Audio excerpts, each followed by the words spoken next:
नमस्कार मित्रप्ति किचन को आपण मानक बहुत बहुत स्वागत। देखंतु मु आज बनैबी आमर पारंपरिक पिठा चितौ पिठा।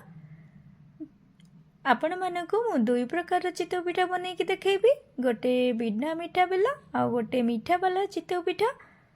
तो वीडियोटी को आपण माने प्रथम रु शेष पर्यंत संपूर्ण भाव में देखंतु गोटे पात्र रे मुठी बड़ कप रे कपटे चाउल नहीं जाइछि और सेथिरे गोटे कप पानी दे दउछि। चाउल को भल भाव में धोई नवा।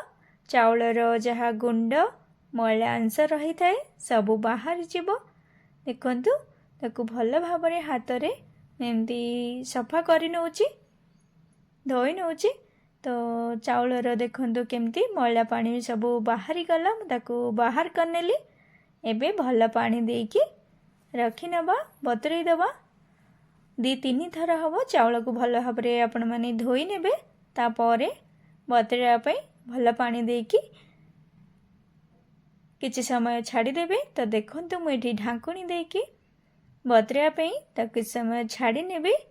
चाउल को भल भाव में बतुरैया पई हेले गोटे आधा घंटा समय दरकार। तो मु गोटे आधा घंटा समय पर्यंत छाड़ी देइतिली चाउल बतुरैया पई। तो देखंतु चाउल भल भाव में बतुरी जाइछि। वीडियोटी को आपण माने देखंतु। आपण मानकु जदि वीडियोटी भल लागे ताहले लाइक शेयर और सब्सक्राइब कर दियंतु। तो देखंतु चाउलर पानी सब बाहर करनेली परे एठी गोटे जार नेछि। जार रे सबू बतुरी जाइथिबा चाउल को दे देली। देकी अल्प टिके पानी दउछि, अल्प टिके पानी देकी बाटी नेबे। तो देखंतु मैं बे ग्राइंडर रे लगे नउछि। स्विच ऑन करके चाउल को बाटी नवा। तो चाउल को मैठी बाटी नउछि, भल भाव में चिकन करके बाटीबा। तो एबे चाउल बाटा सरी गला। मैठी ढांकुणी बाहर करके देखुछि। देखंतु चाउल बाटा हे जाइछि, पूरा भल भाव में चिकन होके बाटी हो जाइछि चाउल। तो एबे गोटे पात्र को बाहर कर नबा।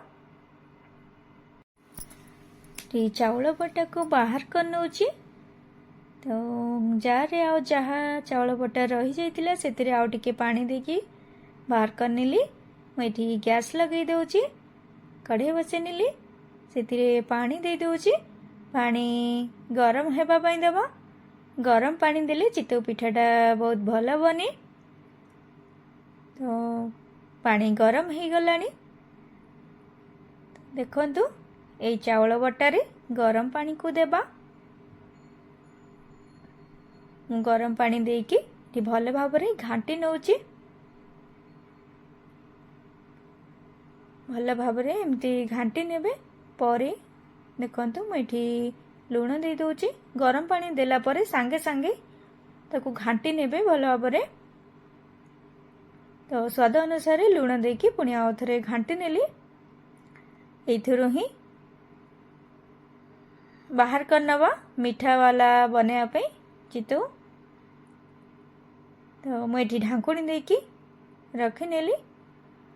हाँ गोटे पात्र को देखंतु बाहर कर नेछि चाउल बटा। और सेथिरे गुड़ दे दउछि। गुड़टा बहुत भल लागिबो खाइबा पई। और सेथिरे लुण देकी गरम पानी दे देली। देकी ताकू भल भाव में घांटी नवा। गुड़ तो देह पाई भल और गुड़र टेस्ट भी अलगा, बहुत भल टेस्ट लगे। तो देखंतु ढांकुणी देकी किछ समय रखी देइतिली। परे ढांकुणी बाहर कर नउछि।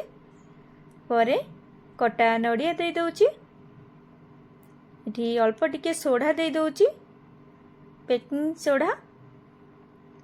मु सांगे सांगे चितौ पिठा बने के आपन को देखौछि, सेति पई मु सोडा व्यवहार कली।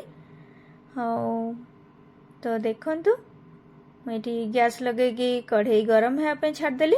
मैठी गोटे गिना रे तेल आ पानी दे दउछि। गोटे कॉटन कपड़ा नेछि। कढ़ाई रे एमती लगे कि चितौ पिठा बने पे आपण माने चाहिले खाली तेल भी व्यवहार कर परिबे।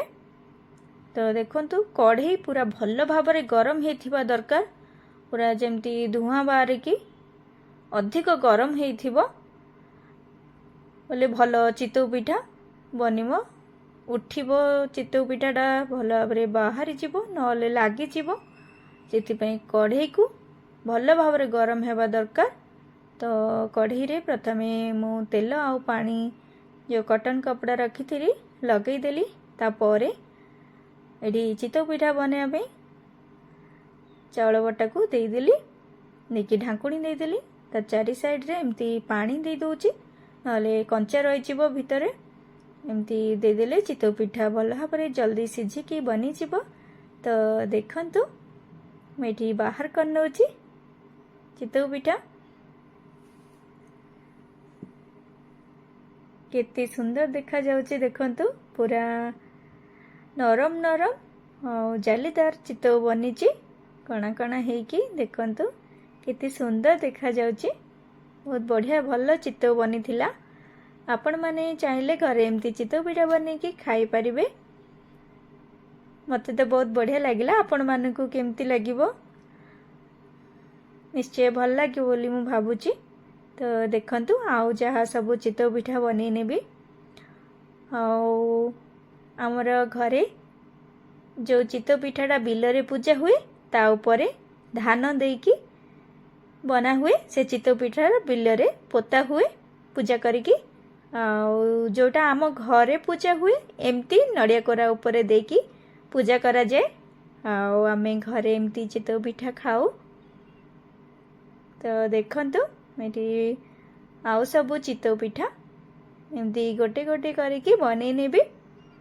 मीठा वाला बिना मीठा वाला चितौ पिठा खाइबा को कहार कहार पसंद कमेंट करी निश्चय जणेबे। मोर तो बहुत पसंद एमती चितौ पिठा। तो मीठा वाला बनै देली, एबे बिना मीठा वाला बनौची चितौ पिठा। आपण माने जदी बिना सोढ़ारे बनैबे ताहले गरम पानी देकी पूरा अधिक समय ढांकुणी देकी रखीदेबे, पर बनैबे बहुत भल चितौ पिठा बनिबो। आउ चितौ पिठा बनैया पे पूरा मोटा कढ़ई हिथिबा दरकार, भल भावरे गरम हिथिबा दरकार, ताले भल जालीदार हेकी चितौ पिठा जल्दी बाहरिबो भी। तो देखंतु एमती चितौ पिठा बनै नउची सबू। आपण मानकु वीडियोटी केमती लागिला कमेंट करके निश्चय जणेबे।